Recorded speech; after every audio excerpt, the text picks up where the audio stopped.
And many world leaders support President Trump's decision to bomb the airbase, calling the move a proportionate response to Syria's use of chemical weapons.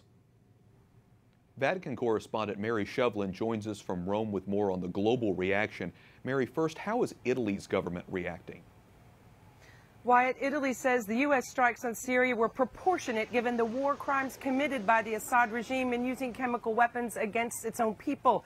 Italy's urging Russia to use its influence with Damascus to enforce a ceasefire and express their hope that a renewed dialogue between Russia and the U.S. could lead to a UN-guided political transition in Syria. And we know that here in Italy, they're one of our closest allies and have stood by our side and participated in many U.S.-led military coalitions in Iraq and Afghanistan.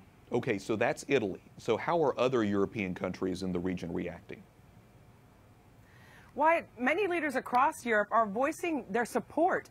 German Chancellor Angela Merkel and French President Francois Hollande said in a joint statement today after speaking on the phone that President Assad alone is carrying the responsibility for these developments. And in his repeated use of using chemical weapons against his own people, the British government says it was informed in advance about the U.S. missile strikes, and they said they firmly support President Trump's decision. But beyond Europe as well, Wyatt, we're hearing voices of support from Israel to Turkey to Australia to Japan. So overall, it's wide-ranging support. Many wondering if this was just a one-off or is this a change in U.S. foreign policy?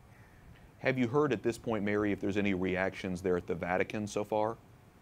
Not yet, Wyatt, but let's recall that it was just 2 days ago that Pope Francis strongly condemned what he called unacceptable carnage from the chemical weapons attack. He called on the consciences of all political leaders to cease this tragedy and bring relief to the people of Syria that he says have been exhausted by war for too long. Mary Shevlin, our EWTN News Nightly Vatican correspondent. Thanks very much, Mary. Thank you, Wyatt.